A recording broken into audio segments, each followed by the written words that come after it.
का आए थे। विराज बैठ, प्रसन्न हो। जी अभी ठीक। हाँ, नहीं ठीक ही रहना चाहिए। हम आपको अपने प्रभु का विधान बताते हैं थोड़ा सा। जब प्रभु किसी पर कृपा करते हैं, ये वैभव मिलना कृपा नहीं है, ये पुण्य है। पुण्य से एक घोर पापी को भी बहुत, देखो पाप करके भी उनका कोई पुण्य है जिससे वो सुकृत पूर्व के सुकृतवश चल रहे हैं, नया पाप है। ये वैभव बढ़ना या यश बढ़ना ये भगवान की कृपा नहीं मानी जाती। भगवान की कृपा मानी जाती है अंदर का चिंतन बदलना, जिससे आपके अनंत जन्मों के संस्कार भस्म होकर और अगला जो है वो बड़ा उत्तम होगा। अंदर के चिंतन से होता है, बाहर से कुछ नहीं होता। मात्र अंदर का चिंतन। अच्छा, अंदर का चिंतन हम लोगों का स्वभाव बन गया बहिर्मुखी। बहिर्मुखी मतलब बाहर यश, कीर्ति, लाभ, विजय, इससे हमको सुख मिलता है। अंदर से कोई मतलब नहीं रखता कोई विरला ही अंदर से। अब क्या होता है, भगवान जब कृपा करते हैं तो संत समागम देते हैं, कि दूसरी जब कृपा होती तो विपरीतता देते हैं, और फिर अंदर से एक रास्ता देते हैं। ये मेरा रास्ता है, ये परम शांति का रास्ता है, ये शांति का रास्ता नहीं। भगवान वो रास्ता देते और जीव को अपने पास बुला लेते हैं। बिना प्रतिकूलता के संसार का राग नष्ट नहीं होता। किसी को भी वैराग्य होता है तो संसार की प्रतिकूलता देखकर वैराग्य होता है। सब कुछ हमारे अनुकूल है तो हम आनंदित होकर उसका भोग करते हैं। जब हमारे ऊपर प्रतिकूलता आती है तब ठेस पहुंचती है कि इतना झूठा संसार, तो अंदर से भगवान रास्ता देते हैं, ये सही है। भगवान बिना प्रतिकूलता के इस संसार को छुड़ाने का कोई भी औषधि नहीं रखी।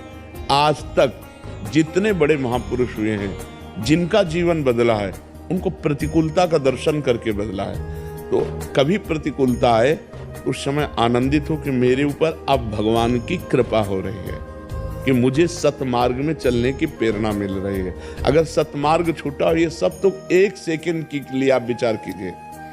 अब अपना सुधार कर लो, अपने जीवन को सत्य में ले आओ, तो अगला जो होगा वो बहुत जोर का होगा। चाहे जन्म हो तो श्रीवान, कुलवान, धनवान, वैभव संपन्न ऐसे, और भक्ति की अनुकूलता, खास बात श्रीवान, धनवान, कुलवान नहीं, खास बात भक्ति की अनुकूलता। अगर इस जन्म में भगवत प्राप्ति नहीं हुई तो भगवान श्री कृष्ण ने गीता में कहा है कि मेरे भक्त का नाश नहीं होता। मैं कुलवान, धनवान, श्रीवानों के कुल में जन्म देता हूँ और फिर पुनः भक्ति का माहौल देता हूँ, और पूर्व का जो भजन छूटा हुआ हो वहीं से उसको। अब बिल्कुल ऐसे ही रहो जैसे रह रहे हो, बिल्कुल संसारिक बन करके रहो, लेकिन अंदर का चिंतन आपका बदल जाए। अंदर के चिंतन में आपकी यश की भावना न रह जाए, अंदर के चिंतन में आपको धन बढ़ाने की भावना न रह जाए। अंदर का चिंतन हो जाए, प्रभु बहुत जन्म व्यतीत हो गए, अब एक बार आपसे मिलना चाहते हैं, एक बार आपसे मिलना चाहते हैं प्रभु, मुझे आप चाहिए, अब संसार नहीं, तो बात बन जाएगी। तो इसलिए आनंद पूर्वक भगवान का नाम जप करो, बिल्कुल चिंता मत करो। बाबा, क्या नाम जप से हो जाएगा पूरा? ये हम अपने जीवन का अनुभव बताते हैं। सांख्य योग और अष्टांग योग और कर्म योग और भक्ति योग, चारों योगों में प्रवेश रहा है। पहले हम सन्यासी रहे हैं 20 वर्ष सन्यासी रहे काशी विश्वनाथ जी। तो हम सांख्य योग, अष्टांग योग, जो अष्टांग योग है ना, अष्टांग योग, कर्म योग, इन तीनों को अच्छी प्रकार जान करके और फिर भक्ति योग में आए हैं।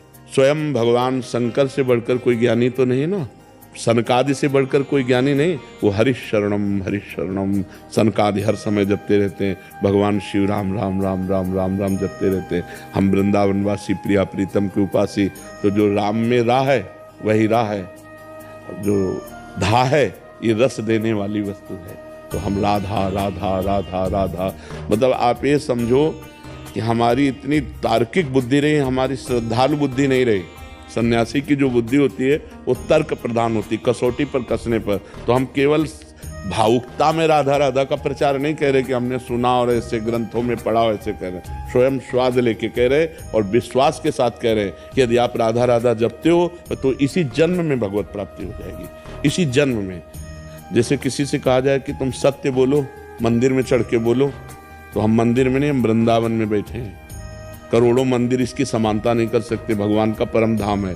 अगर राधा राधा नाम चल रहा है तो इसी जन्म में भगवत प्राप्ति हो जाएगी। हमारी आखिरी श्वास यदि राधा, तो मुझे श्री जी की प्राप्ति, भगवान की प्राप्ति हो जाएगी। इसमें कोई संशय नहीं और किसी साधनों की कोई आवश्यकता नहीं। आप केवल अंदर ही अंदर चलाइए और लिखिए।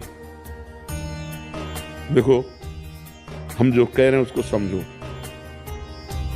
बहुत अधिक नाम जपने की हमें चेष्टा नहीं करनी, कम संख्या हो लेकिन मन लगा करके हो।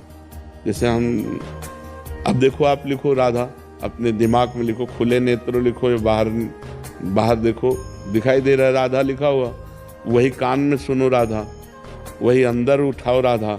ये तीनों का एकाकार हो जाए तो ये करोड़ों नाम जप के बराबर है। देखो, जैसे हम बोला राधा, ऐसे हम 1000 राधा नाम बोले तो हम बोला राधा, ये उपांशु है, इसे उपांशु कहते हैं। राधा राधा राधा राधा 1000 बार, ये उपांशु हुआ।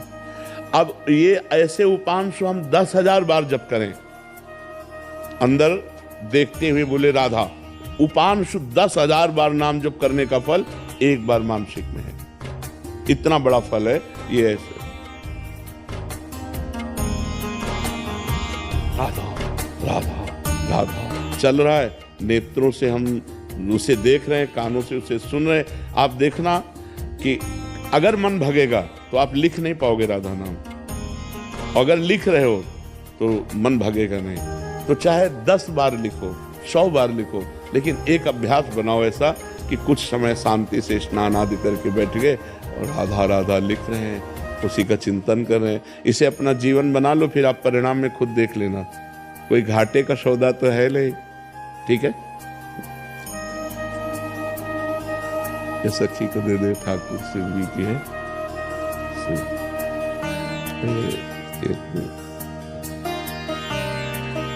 खूब आनंदित रहो, नाम जप करते रहो।